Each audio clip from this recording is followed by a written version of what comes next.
All right. If everybody wants to pay attention, stop talking, please. Okay, so welcome everybody in person and on Zoom alike. Today we have a presentation from Afternoon Bike Ride.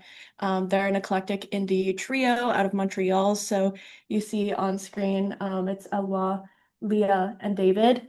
I've been a big fan of theirs for a very long time. So this is a very exciting opportunity for me, also for you. Um, they're incredible. They're going to be talking a lot about their most recent album that came out in September, Running with Scissors. But I also strongly recommend you check out their previous releases, Gloss Over and Self-Titled, and they have some more lo-fi stuff on streaming, Bandcamp, etc. as well. Yeah, they're really amazing. They have a really interesting, unique production style, and I hope you enjoy this production music class, master class. Okay, I'm gonna stop my audio. Thanks, May. We're really happy to be here. Cool. Thanks for the invitation. Yeah, we're Afternoon Bike Ride. We're gonna go through like some of our eras, I guess. Like musical journey of it, how we met. We were thinking we'll start with like the story of the band, then open up any questions like production wise, and we just or music open the floor. industry wise. Yeah. Yeah, because we've had like a bit of a unique start. We all started with solo projects. David from more of the beat scene, the like lo-fi scene a little bit for a while. I was a DJ for 15 years. I still am, but that was like my main path back then. And Leah was starting her singer career, which is still going strong. Like, but we were all kind of different spaces. Me and Leah were friends and worked together on some songs. And I met David through a SoundCloud message, which that still works. Yeah. And just through random jams. At first, we didn't plan on being a band like that. We were just gonna make little beats. But when we added Leah to the mix, it kind of started to mesh. But our plan, like, I think it's best to start building with the label. And we at first just were doing some small projects kind of haphazardly, pitching to a small label, an EP, making the second one, pitching to another one. Like we had no team, no direction for the first year and a half. And even in our solo careers, that's what I was doing. I was never building a team. I was just kind of going with the flow of things. And I guess David, one of his friends from the lo-fi scene, knew this label in LA and started working with them and was really happy with how everything was going, which is how we met Friends of Friends, who released our 3 albums plus an EP. Yeah, like we met them through a friend of mine through lo-fi, and they were just like immediately kind of cheerleaders of our music, which is a really important thing. It felt like the label head was just like a fella who believed that with like a bit of direction and a bit more gas behind us, we could do something special, which was really reassuring for us as a band, first of all. Yeah. And because we were just kind of like Ilwa said, being very haphazard with it all. We were just like making beats and EPs and whatever, and we weren't really thinking about anything beyond the music and like just putting it on streaming and seeing what happens. Even the first album was kind of almost a mixtape because we were collaborating with all of our friends, and that became kind of our sound for that first project. But like, it's a mesh. We all come from different music worlds. Also, like I'm more electronic music. David has a big background for a lot of the acoustic guitars, and more indie comes from David. And Leah is like a blend of both of us in a way. And that first album is kind of just, I think there's a collab on almost every song. We weren't planning on being a band that plays live. Like we were just, let's make an album. Let's have fun. Let's see where this goes. And as David's saying, like signing with the label, they were our cheerleaders in a way. it felt like it was a step towards us like actually becoming a band, which was a funny thing because like yeah, the first record that we made was like a mixtape essentially. It was like what was it, 12 tracks? And I think there was only one or two on there that are just the three of us, if even that. I don't even know. Sure. I don't think so. But then we applied for some grants here in Canada, which is stellar that we get to do that at all. And we got one to write our second record, Gloss Over. So we kind of like Canada Council for the Arts. yeah. Which Leah wrote. Oh my God. It's like a whole thing. Yeah, Leah is I'm the grant writer. one of the strongest grant writers I've ever seen work, honestly. I feel like that would be a career path for Leah if she wasn't such a good singer and musician already. So we just get like infinitely blessed by Leah's work and essentially free money from Canada, um, because the story is really like drawing. It's very close to the heart, and I think well, Canada Council was like, okay, cool, we'll give you some money, and we went away for a short while, Yeah, 5 weeks. 5 weeks to like a little cottage and wrote the second record using like a bunch of demos we'd already had, plus like writing new songs. We invited some friends up to like record with us, set up like a makeshift studio in the living room, put a drum kit up and everything, and like just kind of were writing while we were also just living and existing, which was really nice. Like in the background of a lot of the songs on record two, you could just hear us kind of like cooking or like moving around as we're like recording, which is kind of cute. But that was also a really nice time with our label because they were kind of like that was the first time they were putting some like true gas behind us and going, here's your first like shit. They kind of encouraged us to see it as our first actual record. And which we do see it as that. Yeah, for sure. Like in retrospect. Yeah. And then yeah, working with them was quite nice through those two records. And then we've so the process of signing with the label was they asked us for one record with the option for two more. I don't know if y'all know what that means, but essentially it's just like they'll sign you for an album, they'll give you the terms and everything, give you an advance for the record, and then in the terms they have the option to call you back for two more records. That's two options. So they called us for the first record and they were just like, we'll sign it right away. It's beautiful, we'll put it out. And after the successes that we saw with that, they were like, okay, we want another one. So they like pulled that part of the contract and went, here's your next advance, here's the terms, here's when we would love to have it done by. And we actually like we blew their pants off a little bit because what's it called? We finished the record in that 5 weeks and we called the label head and he was just like, there's no way it's actually done. We don't believe you.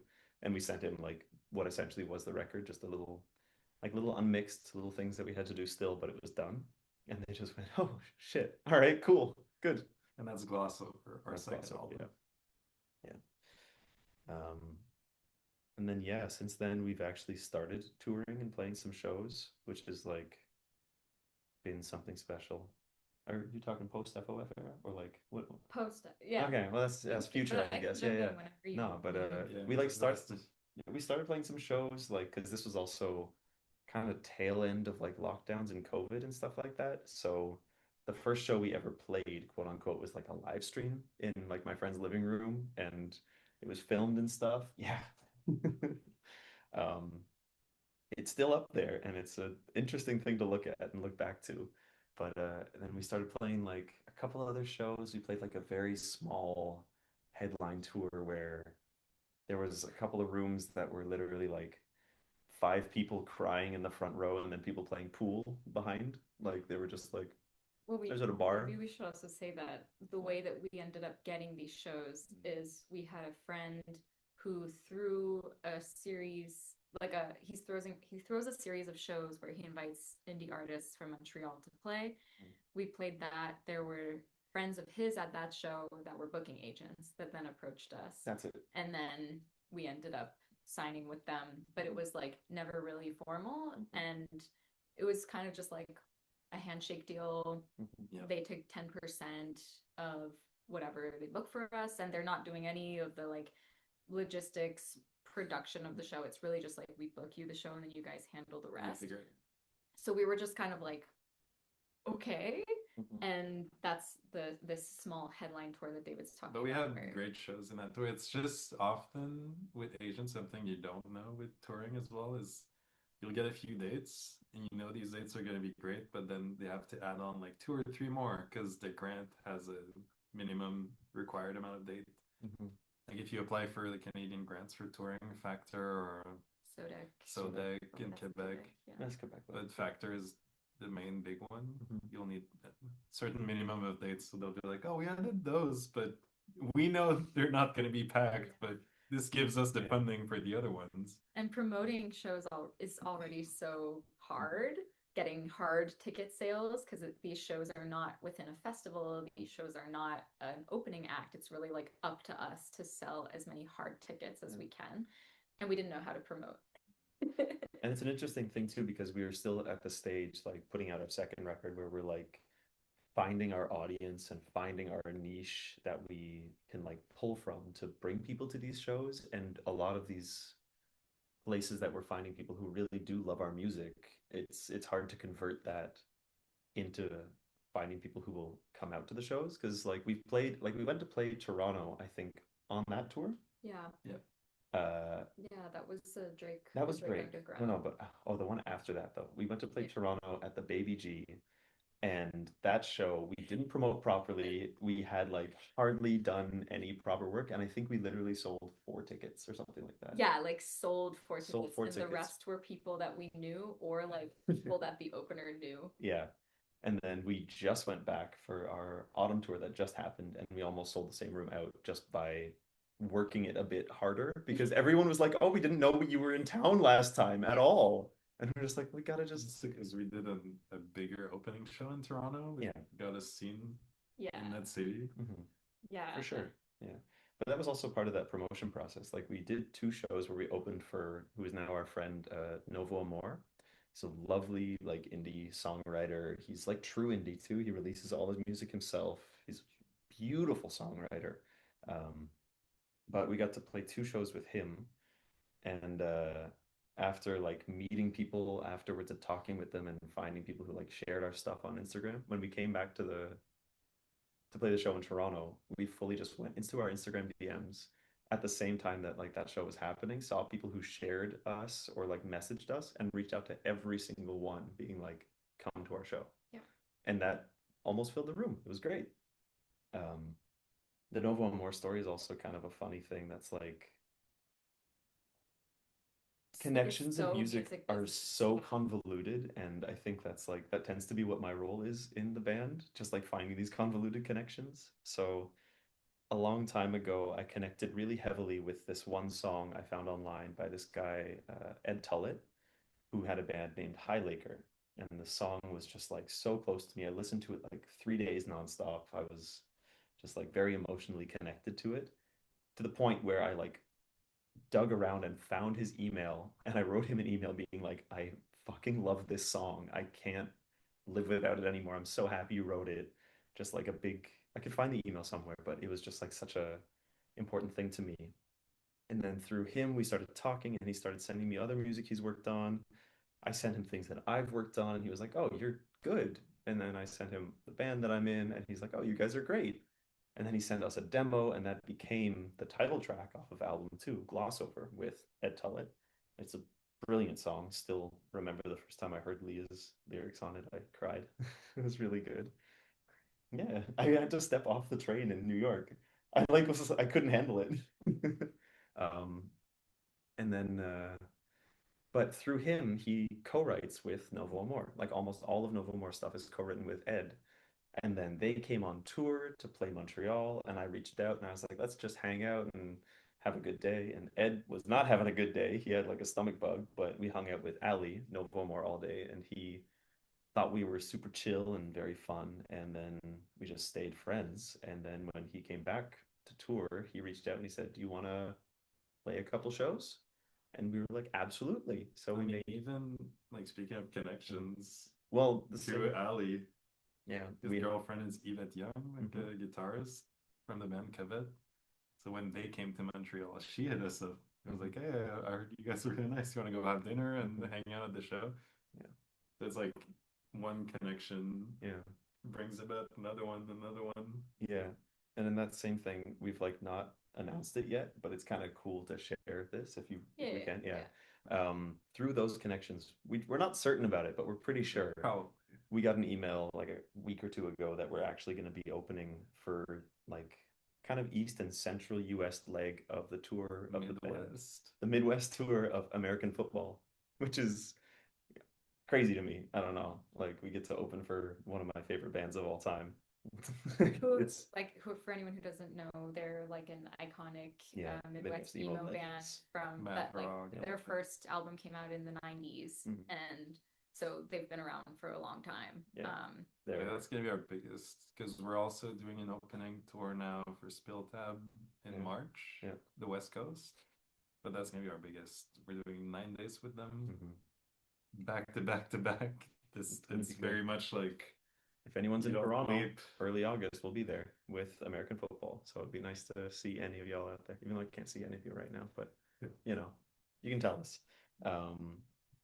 But yeah, that's all like kind of how it's been. And through like this process of finishing a third record with Friends of Friends and putting it out last year, this one has also been very like Glossover. We had a couple of people work with us, but Running with Scissors is a very firm one that is when we've asked people to write with us, it's been quite like these are our songs, help us finish them, versus like let's write together, except for the title track, which is written with Jacob Reski, who's like a producer from the States. But even then, that was like a jam that you turned into like your song.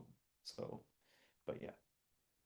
Also with the third record, that's how we started to build the team. Like it took us a while to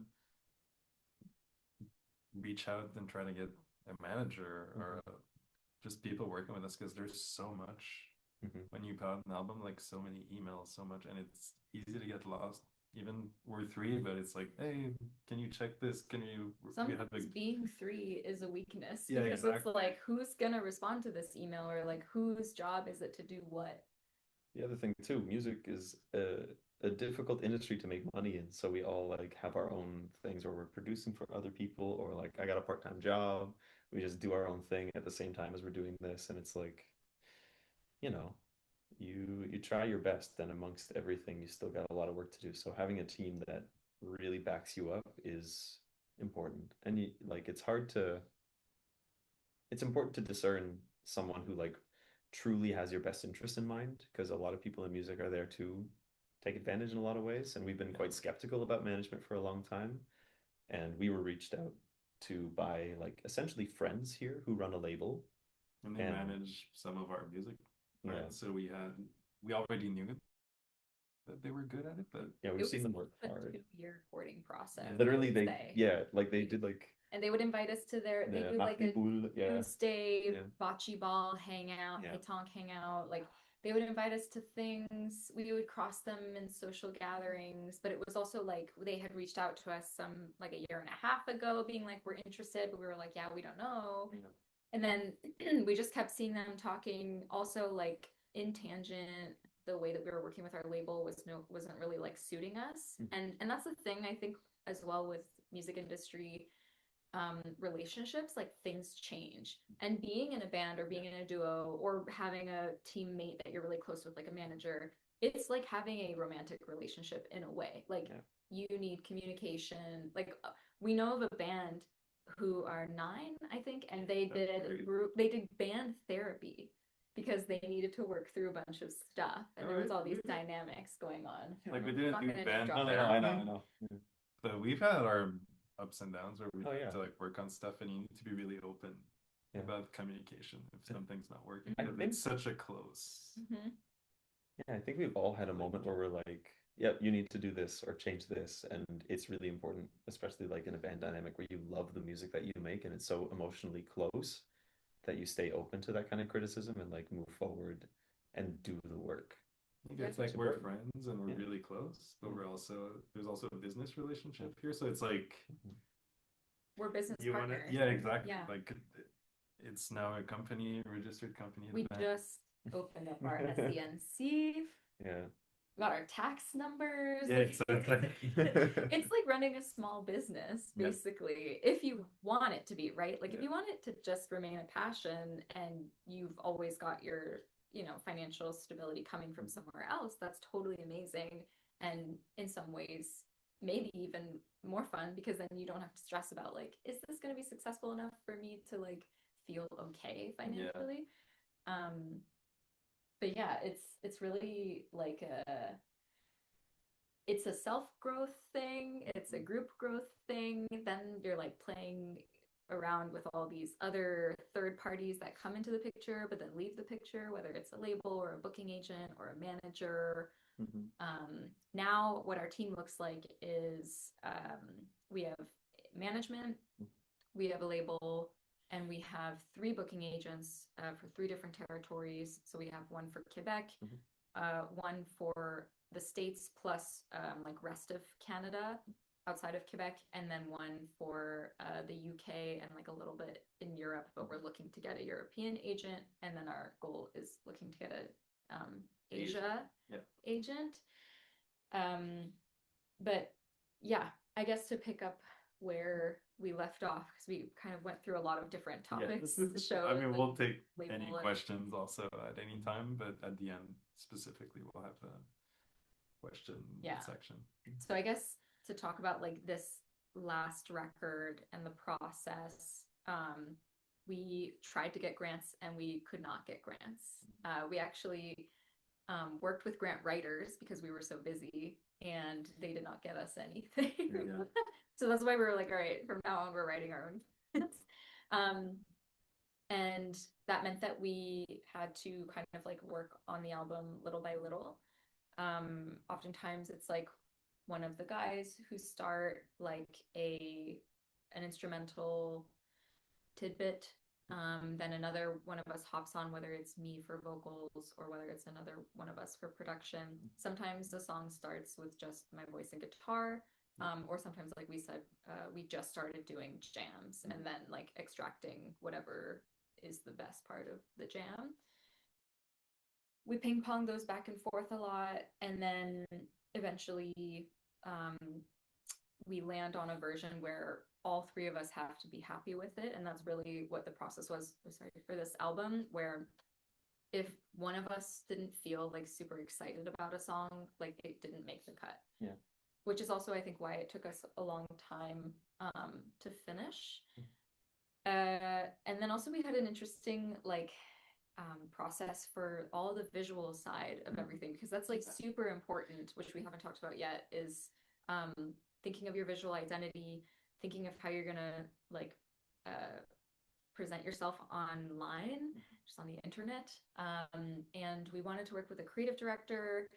Their vision ended up being very strongly attached to animation, which we felt like we had done already a lot, and they couldn't like stray from it. They were really attached, and we also couldn't stray from the commitment of not doing animation. So then we found another person who's a friend, but she had a family emergency. So then we found another person to do like our vinyl mock-up, to do our cover art, to do like graphic design, but they weren't exactly what like the style didn't exactly match, so we had to kind of like recrop photos and like like make mock-ups ourselves. It was like a really interesting process where we just kept like facing things that weren't exactly how we wanted it to be, and then had to adapt. And I think that's also a huge part of the creative process, where it's like, how well can you adapt? How well can you think on your toes? You're always facing limited resources, limited timelines, limited flexibility in vision too. Like sometimes, there's 3 of us we're 3 cooks in the kitchen. So like we always have to make compromises. But at the end of the day, it pushes us to create something better than we would have created individually. And then also, social media is always like just the bane of our existence. So figuring out what our tone is, figuring out what our flow is, like who's posting what, who's doing what caption. Oh, this festival needs us to post a hard post because they want to feel more secure that we're promoting it correctly. Like there's all these dynamics at play there. Then on the show side, besides just the booking, like we've talked about, we've also really refined what it is we want to offer as a performance, not just like a regurgitation of our music. Like, Yeah. what do we want people to feel? What's the pacing of the show? What's the lighting like? What are the colors? Like, what are we wearing?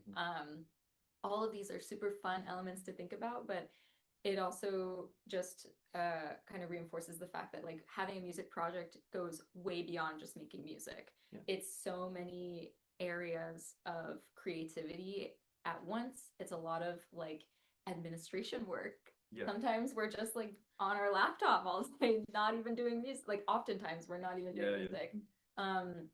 And for the show, actually, we got a grant That for Leah wrote. that they wrote Yeah. for 30,000. So we were able to pay everyone that we wanted to work with. We had a stage director, a stage designer, a lighting tech. We had musicians play with us. We had budget to buy the stage design elements.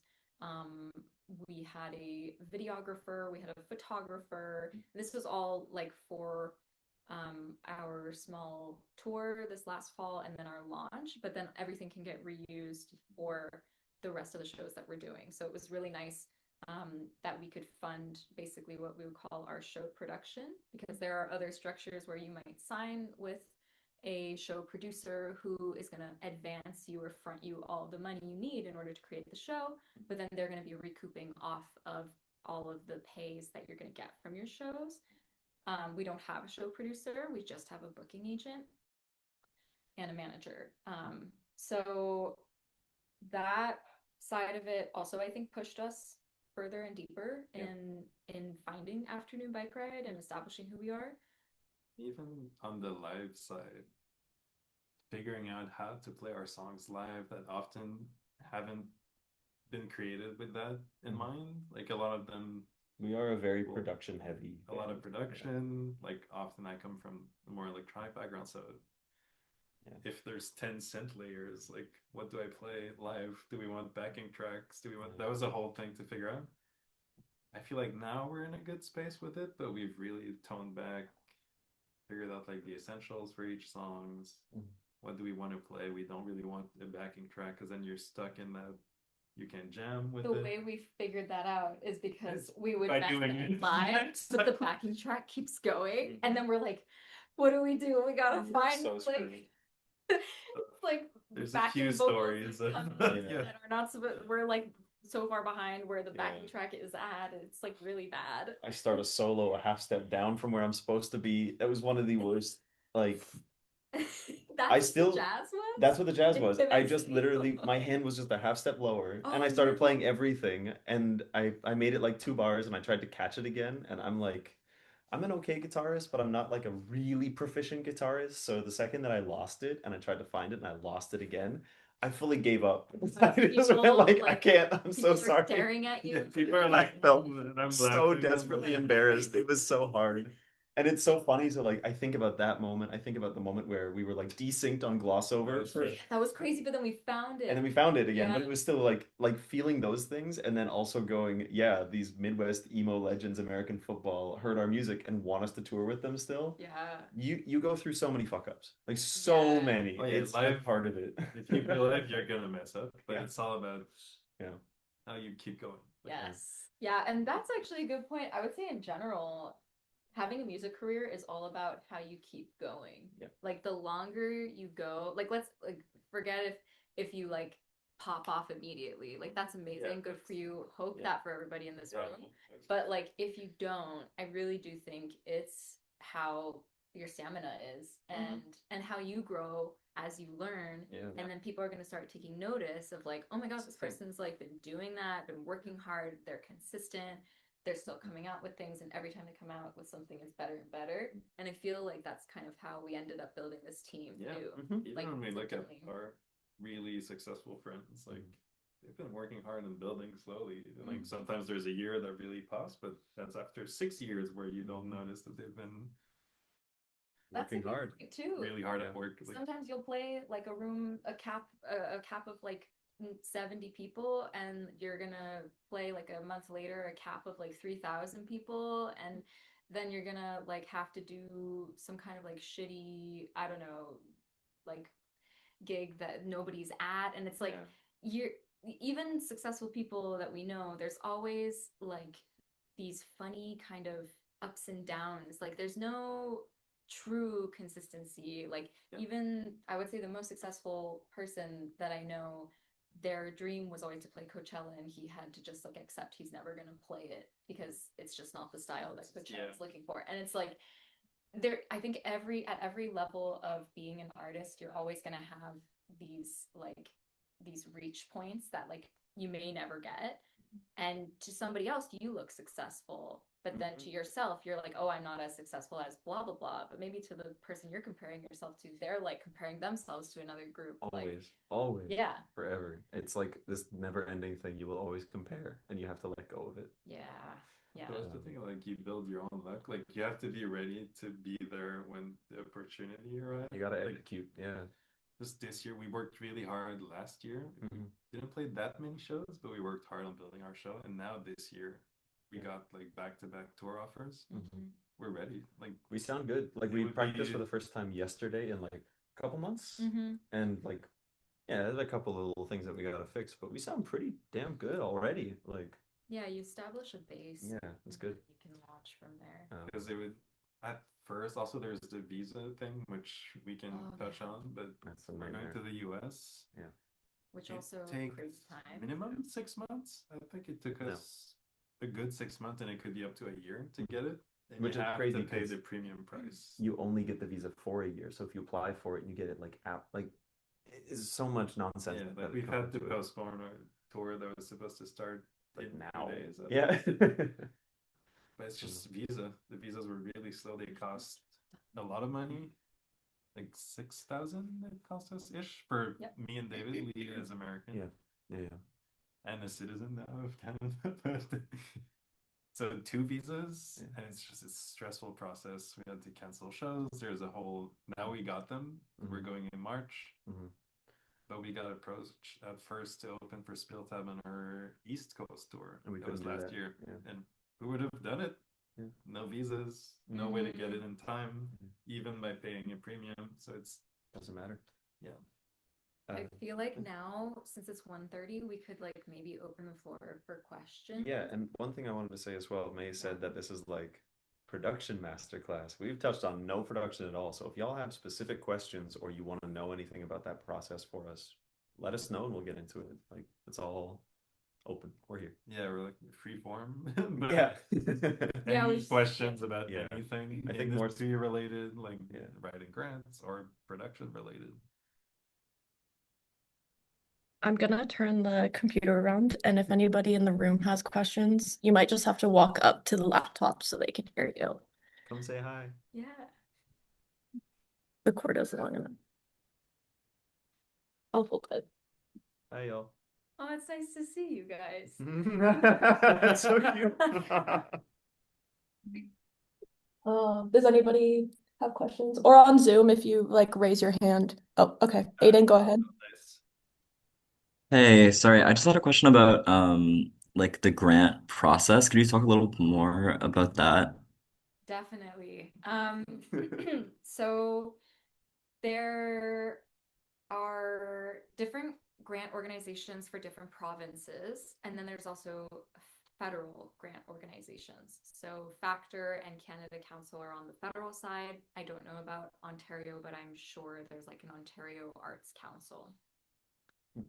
Usually there's like 2 different kinds of grants for creating music, and then there's different kinds of grants for presenting a show.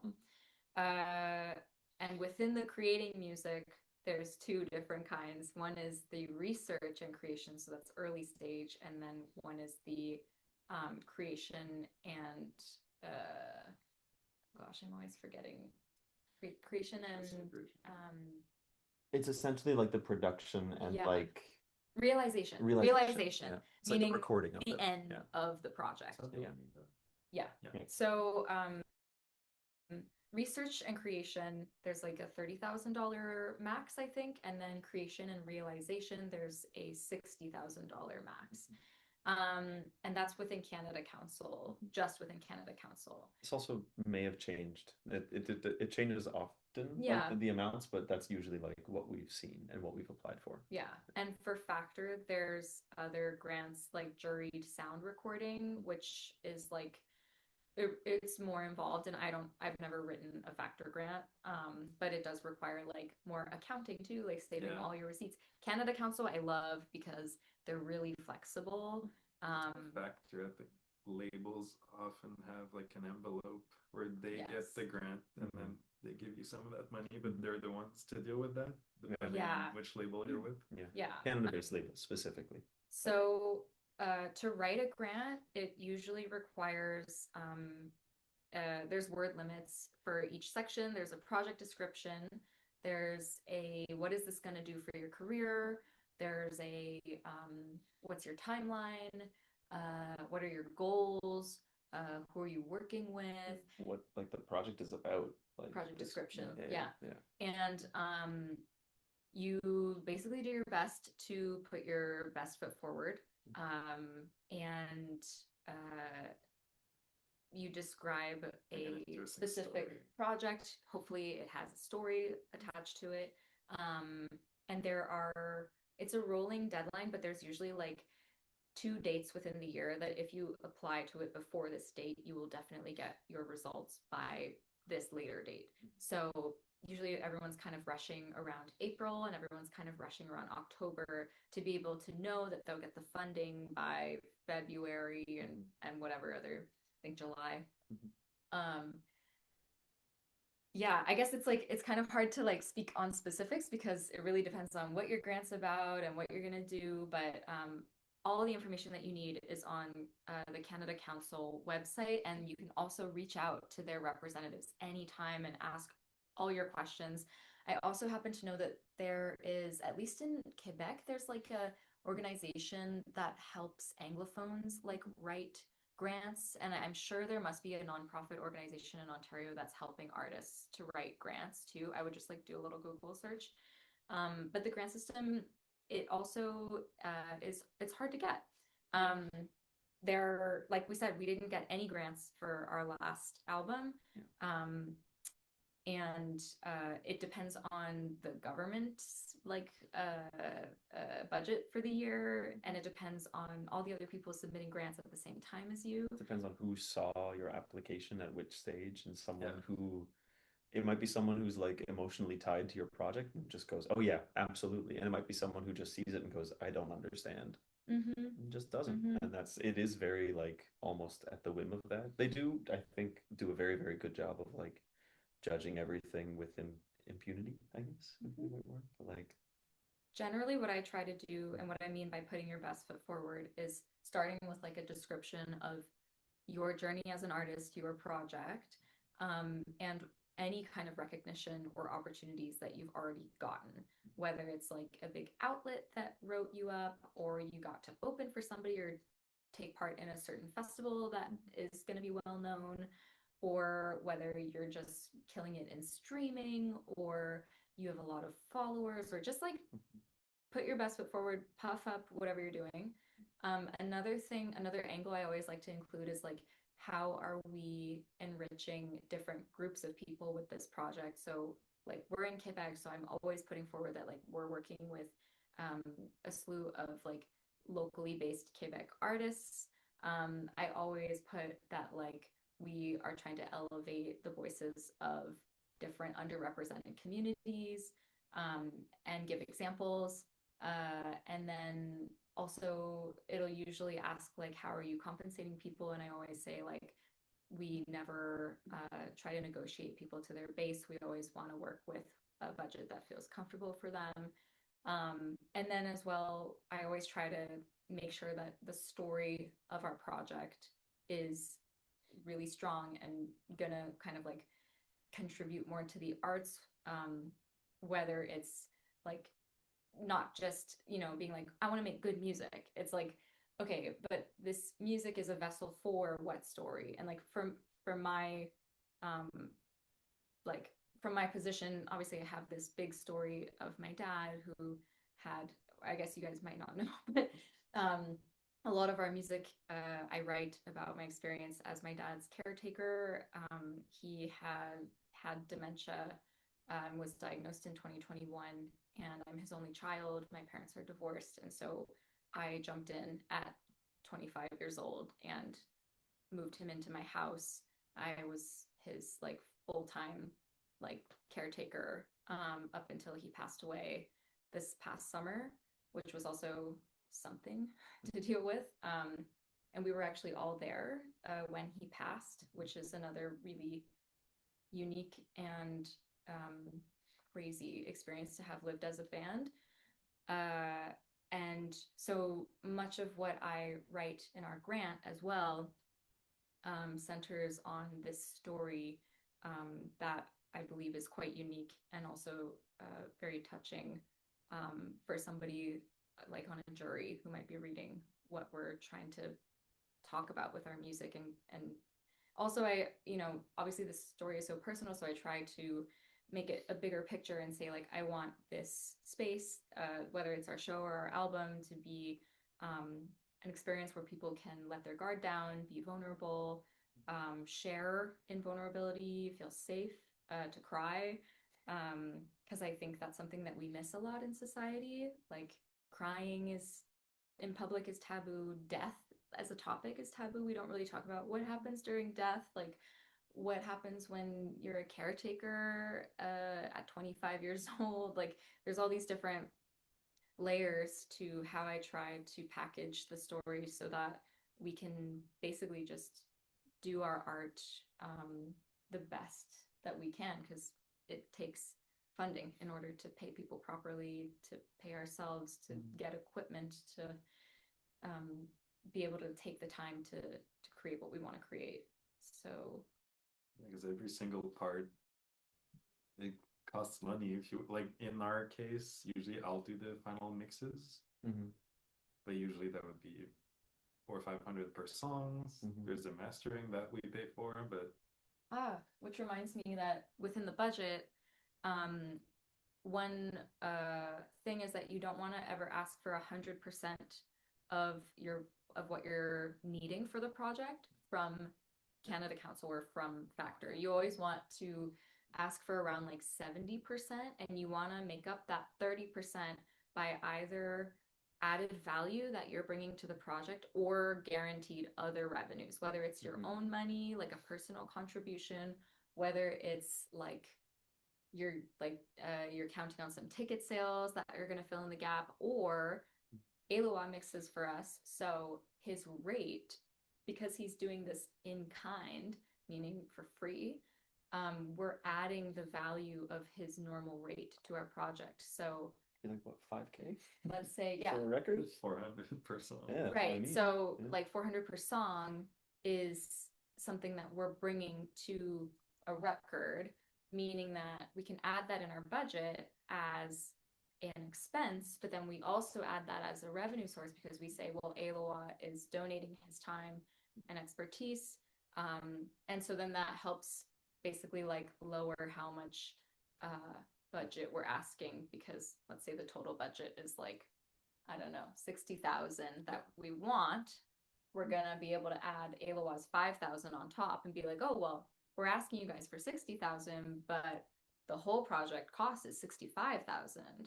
And like the label puts in 10K, and exactly. Like the label might be advancing us, so then we could say, yeah, there's all these different ways, but basically you want to have a budget that's 70% of your total project expense for what you're asking from Canada Council, and you're making up the rest. Yeah. And it's also, you're not always going to get the grants, but it's still really worth it to apply. Yes, you lose nothing. You don't pay anything to apply.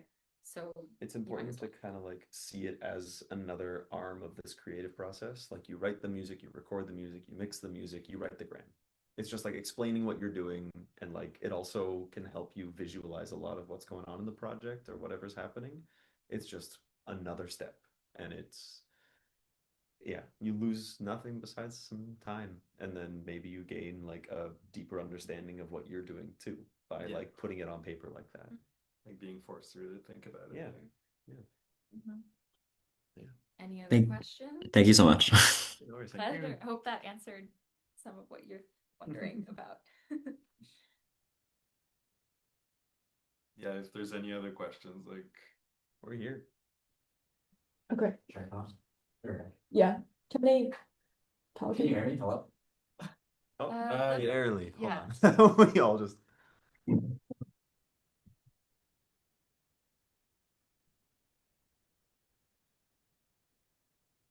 Just walk to the laptop here. Great. nice. Hi. Hi. I'm working on a new record and I'm curious how you guys combine different styles because you mentioned you work with lo-fi and electronic.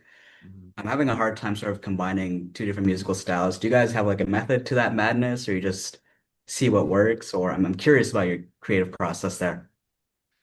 What kind of music do you make, if you don't mind me asking? Yeah. Yeah, I make hip hop, I make some lo-fi. I'm trying to get into electronic, but Nice. I'm not really good at like music theory, so Hmm. yeah, it's been hard getting into that. Honestly, some of the best producers I know don't have music theory backgrounds. Yeah. I don't have Like- music theory. Yeah. Okay, so but I do, but that's just because I studied classical music. Mhm. But I think like an important thing is like pulling from the things that you love, because I think one of the most important things to being a good musician or a good producer is having really good taste. So you find the things that you like that are kind of like parallel to that and really try to dissect whatever they're doing and try to pull apart whatever they've done to try to mesh it together. And oftentimes it's just kind of like raw quantity. Just do it again and again and again and again and again. And Yeah. if you have good taste, you'll be like, that's not it. That's not it. That's not it. That's almost it. That's not it. That's not it. That's not it. That might be it. And show it to some folks and see if that's it. And if that's not it, then you keep going and just keep like it's seriously just the 10,000 hours thing. You got to really just do it again and again. Like we had but about the blending of genres, I think is Yeah. just from us working together a lot. yeah. Because I'll start Yeah. something that's super electronic, and then Mhm. David's gonna get on and add an acoustic guitar and Yeah. maybe really change it, but keep the essence of it. Mhm.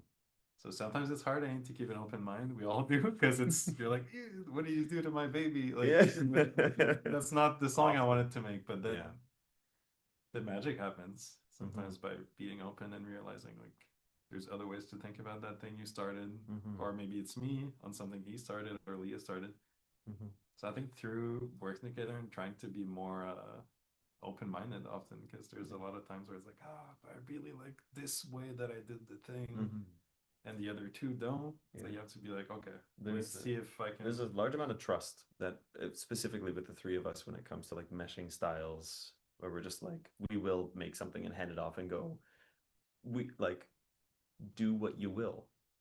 This is And for Yeah. someone who's working individually, because I realize like Yeah, probably yeah, you yeah. guys in the room are not We're, free. that's the The thing. thing to remember is that like being a producer is not only just working on your laptop, you're managing a song. So being an executive producer of a song means that you might have an idea and you're like, oh, but I know I can't do that, but I know this person that can. I'm gonna ask them to jump on this song, give them kind of like the direction that I want them to go in. So if you are like wanting to combine different genres, but you don't feel like you're there yet, like you could ask somebody to collaborate with you. You'll have to strike up a deal too and be like, what is what they did worth? Like, how do we want to like structure how we're working together? But I would say a part of being a producer is definitely being able to like bring in the talent that you need in order to execute your vision if you can't do it yourself. Yeah. And that's also, I think, when Yeah. we get into this territory of like, let somebody change your baby and Yeah. be open to it not sounding like you initially intended. But it might even be better, you know? Like oftentimes we bring a friend in, we're like, we really want like this kind of vibe of piano, and then he'll like jam and we'll end up like cutting a part of what he jammed and then like looping it and like messing with it, and then that becomes like a core element of a song. Like Abigail, for example, Yeah. from our album. So Also, yeah. collaborating in general is the best for producing. I think that's how I learned a ton. Yeah, you learn so much. Like I started obviously from YouTube tutorials years ago, like most people, but then you work with other people, you're like, oh, that's how you did that. Then you pick up on new tricks, and then you'll bring new tricks to the table. And just by finding a group of like-minded people around you that you can talk to and share ideas and share, it could be VSTs or which sounds you like at the moment or new tricks. I implore everyone in the room to ask somebody else in the room to work on something together.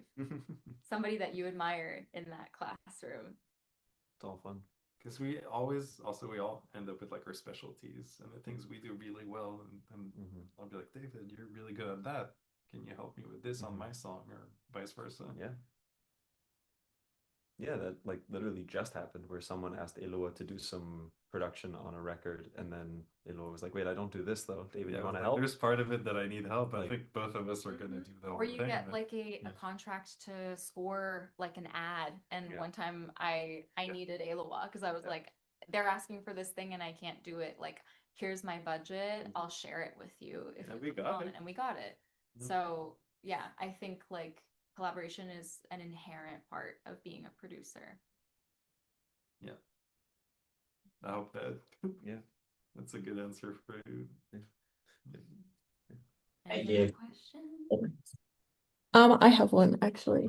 I was just wondering how you found being based out of Montreal has influenced you guys. So whether it's like the music scene itself, the environment, et cetera, et cetera, et cetera. It's a Hugely. good question. For me, I came to Montreal and I thought electronic music had no value. Because I was like a FKA huge, Twigs? I was 18. That's what she said. Oh, true. I was 18 and I was like, if it's not music, if you can't reproduce it totally acoustically and live. And now I'm like hugely into electronic music. My solo project is electronic. So I'll start there. What about you guys? Maybe she saw me DJ and that changed I her did. mind. I mean, I was born and raised here, so I think obviously I've been influenced because I've always been here, and I think there's such a cool scene. Like I've been in the DJ scene for a long time, but just there's great shows happening every week, be it like people from here or just touring artists. The bigger ones come here a bit less now, but like I've seen so many great shows, like James Blake a few times. We went to see Dijon this year, and like there's just always a good show. I think Montreal is a very like open place for music. One of the things that I lived in Toronto before I moved here, and one of the things I noticed that I really disliked about the music scene there is that at least what I was getting into was incredibly cliquey.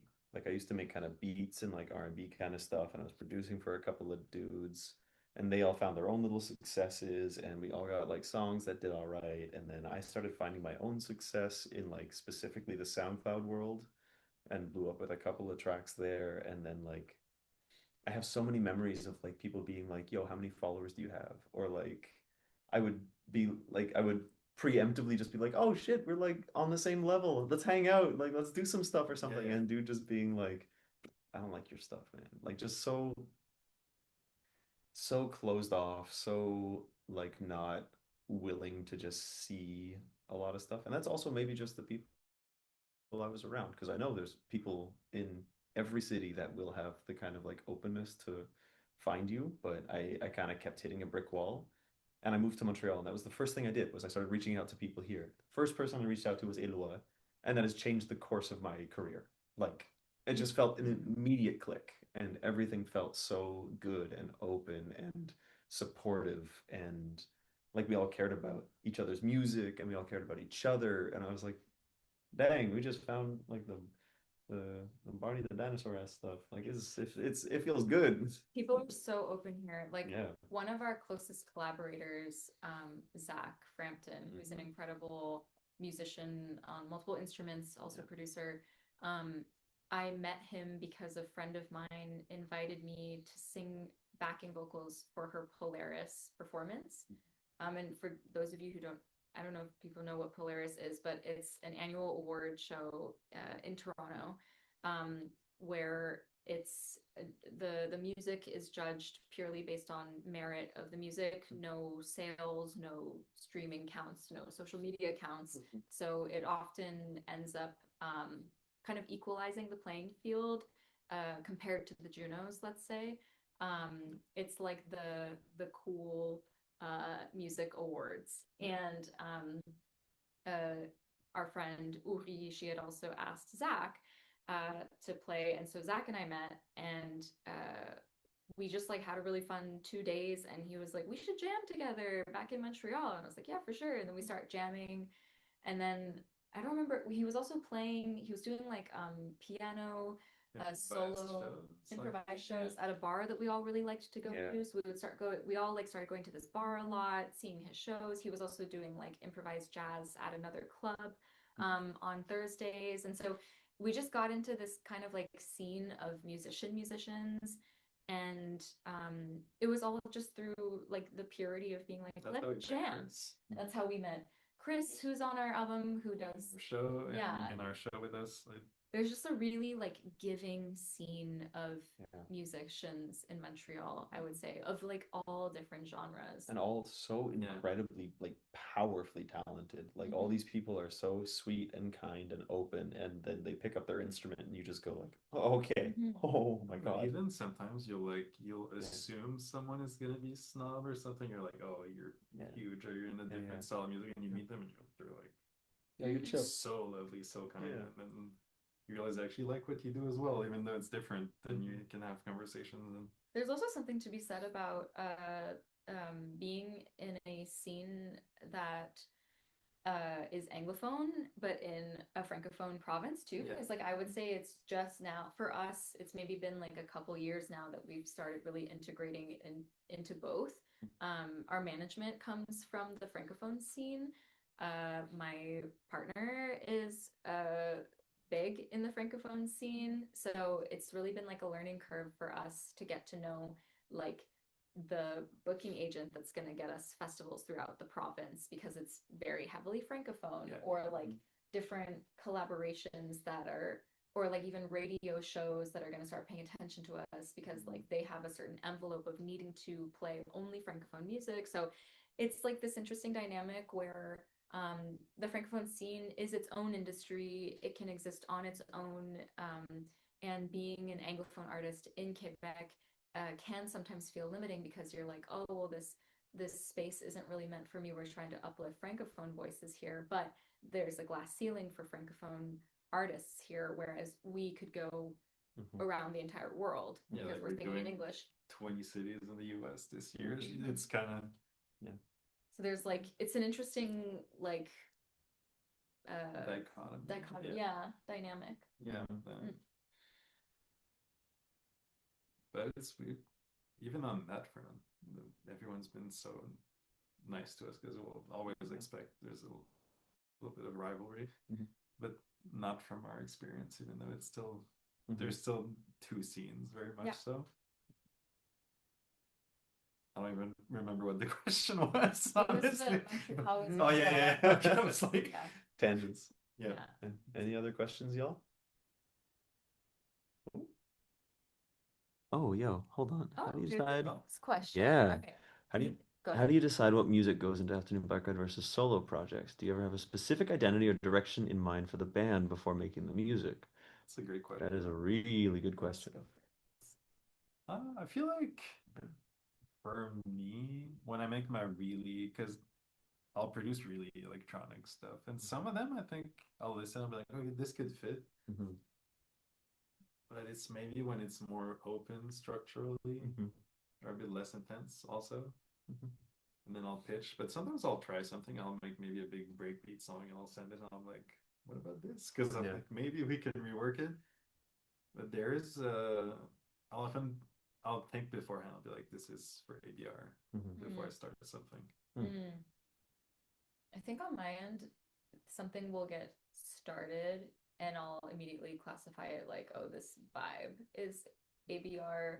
But sometimes the vibe could be either, and it's like depending on how the demo shapes up, or depending on what the subject matter is too. Because obviously for me, I'm like very lyric focused as well. Like, oh, do I want to talk about this topic in Afternoon Bike Ride, or does it feel like a topic that's more for my solo project? But I would say maybe Afternoon Bike Ride actually helped me establish my voice for my solo project. I think it is different. my Even style of singing recognizing though, it's- yeah, but my style of singing really developed with Afternoon Bike Ride, and they like feed into one another too, I think. But there is definitely like a higher energy element, more electronic element, and also it's like it's a less compromises element for all three of us. Like our solo projects are like we're the directors of the solo projects versus like the three of us have to agree for the band things. That's even the last EP I did like last year with a friend of mine. There's some ABR, like a lot of songs on there could be. So I think influences go all around. Yeah. Yeah, I mean, I think for me, I just tend to make a lot of demos. I know when I'm in kind of a mood, I will just be very prolific and I'll make a lot. And then I tend to just send a lot of it to Testing you the guys. waters. Yeah, and like there's stuff that I've started that like a couple of the first tracks on the record, 20 Seasons and Otherworld, those two I'd started I think like now, like 4 or 5 years ago. Yeah, It they're was like like some when of I the oldest just moved songs. into my last apartment was when I started those. That's crazy. And I remember making them and going, oh, this is kind of cool. And I think I sent them and you guys were like, yep, this is cool. I mean, Otherworld I worked on. Otherworld, like, well, that one I think I was just like I kept toying with the idea and like I sent it to you guys and you're like, this is sick. And then I was like, no, it should be ABR. And then you did a whole thing, anyways. And then it all like ended up becoming something. But I guess what makes it ABR is when us three are into it. Like, yeah, it could be any vibe because we're open to try new things. Especially now, we feel like it always ends up having our sound. Yeah, just from us three working on it. there's Like we're working on an EP right now, which hopefully comes sometimes this year, but we're not, or early next year maybe. But it's a bit different than we're having fun with it. Yeah. I think an important part is like how inspired we all feel. Like when we feel that kind of gas that something is like got some serious merit to it and it makes you like Elua sends a demo and I immediately go send me the stems. I need that today because otherwise like I'm gonna lose my mind. Like I need that right now.